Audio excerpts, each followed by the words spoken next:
So because I did something responsible in the most irresponsible way possible, we have to cut apart the Nissan.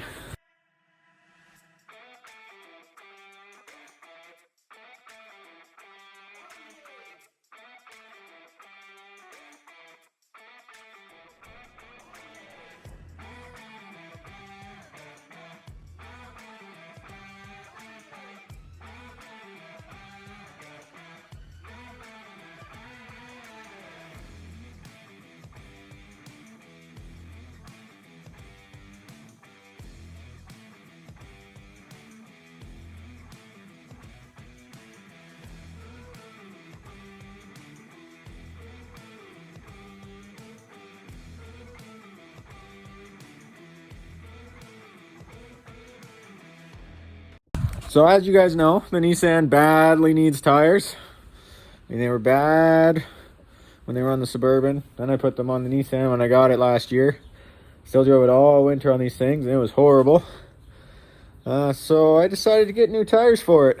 Remember how the 33s still rub a little bit? Yeah, I got 35s. So we'll have to make those fit a little bit. We got to pull off the 33s. Fix the front end because it's still horrible, and it's gonna be even worse with 35, so I'm not dealing with that. I'm fixing the front end finally. And then yeah, we gotta start trimming and bashing and whatever. So first steps, pull off the 33s.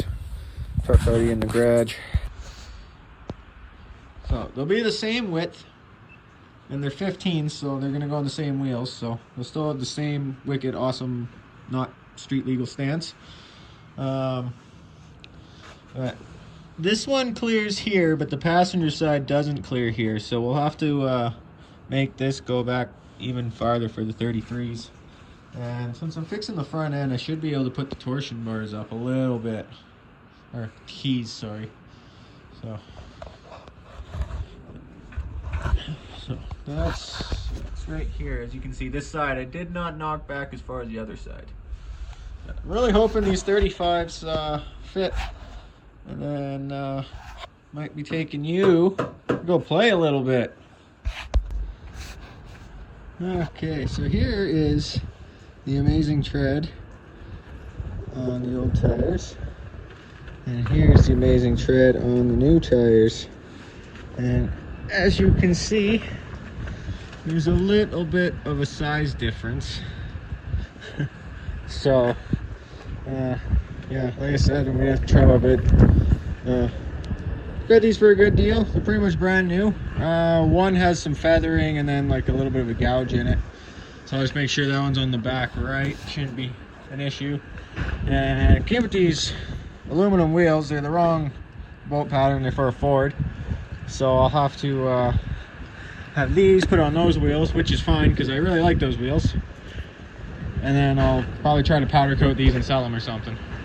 They're all swapped over, ready to go on the truck. I just gotta jack this thing back up, cram them under, and see how little room I have. While they're on, they look amazing. Had to do like a 4 or 5 point turn to get out of here. So I'll have to do like another 5 point turn to get back in. But they look excellent.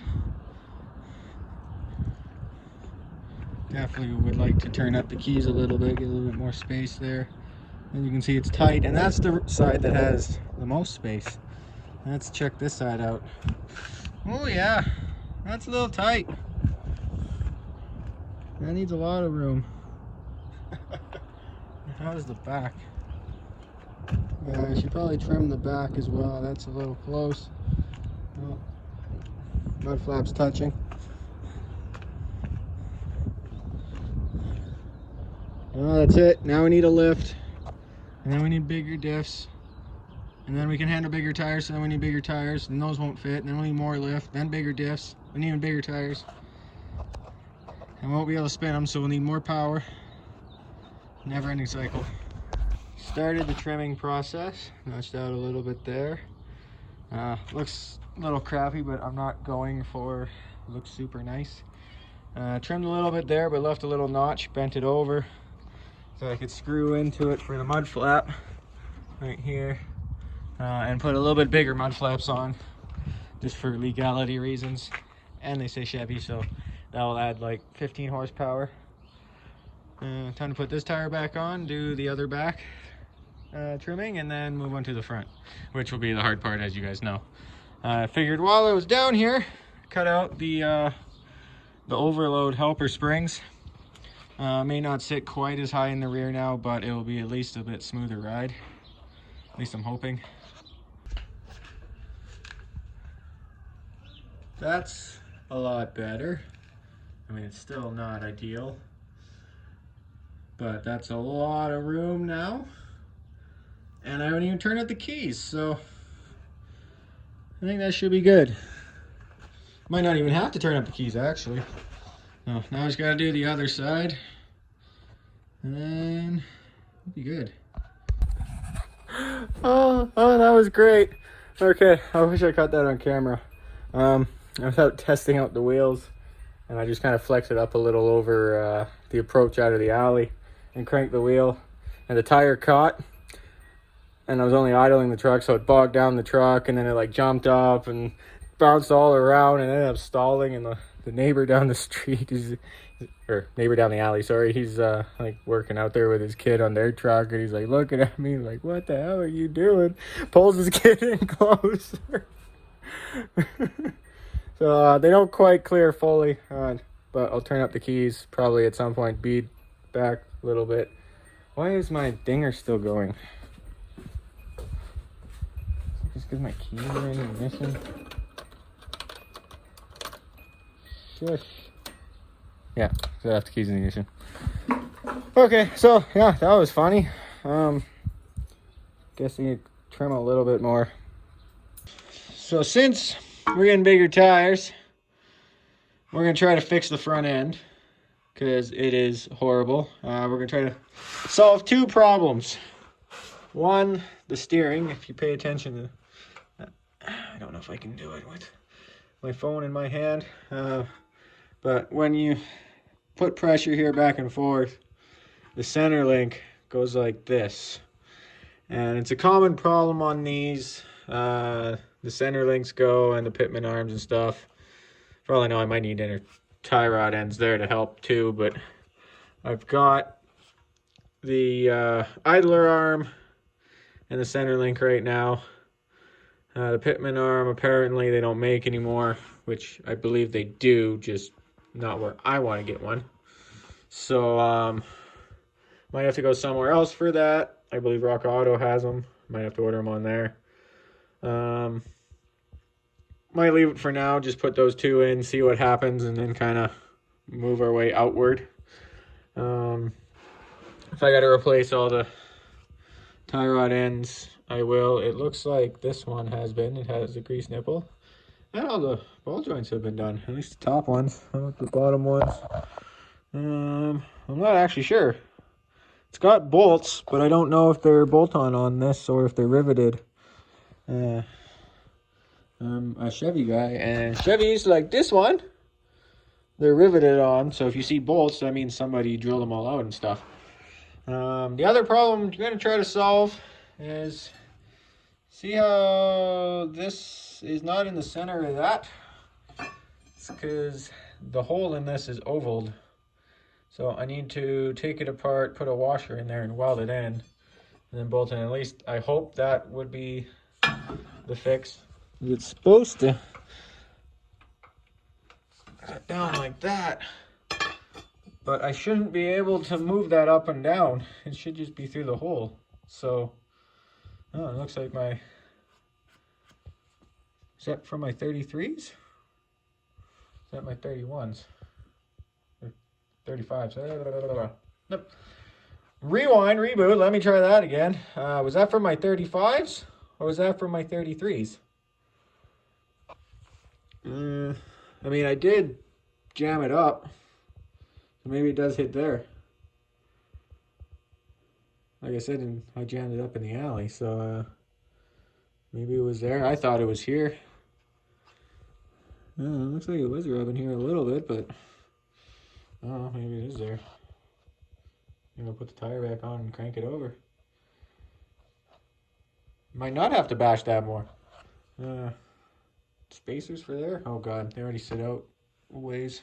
Another thing I can possibly do here for this is modify my steering. Well, not necessarily modify, but adjust my steering lock so it can't turn that far. Just have it so it just comes close. Redneck install setup number 36. So when I turn the nut, the shaft on the inside spins. I really should just get a new inner tie rod, but I'm not going to do that. So what I did was I put pressure on this wrench, as you can see, with the jack. Super dangerous. Don't do this at home unless you're dumb like me. So that it puts pressure on the coned bolt there so that I can spin it. Now, if I can just get my wrench, let's see. And now the shaft doesn't spin. Nice. Got everything in the front end all nice and hunky-dunky. And now we're gonna move on to this guy. I got a few different size washers.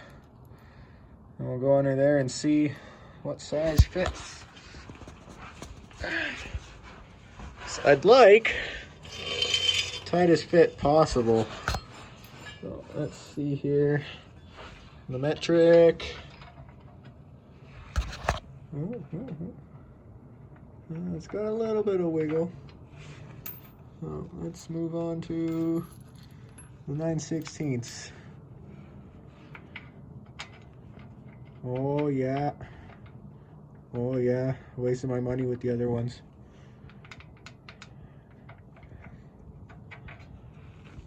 So 9/16 will work. The 5/8 are out and the M16s are out.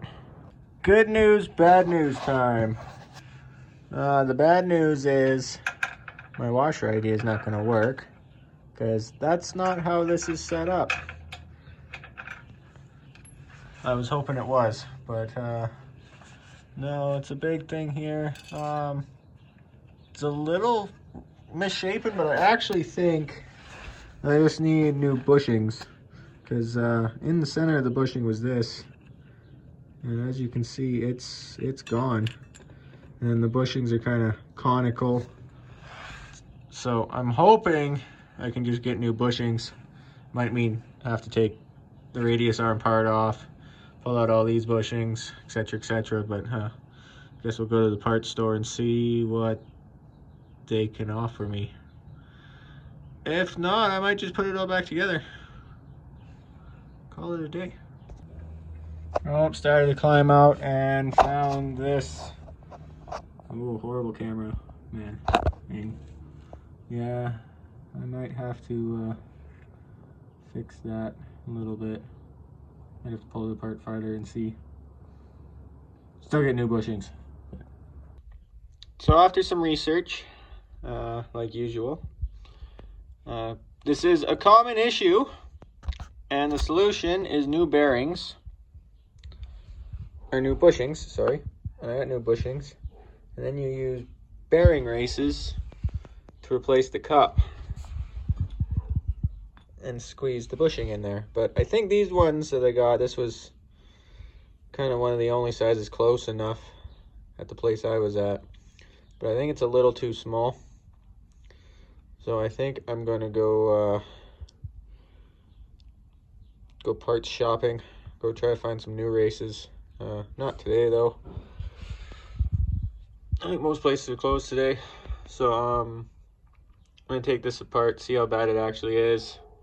And they only had 2 of them too, so I kind of need 4.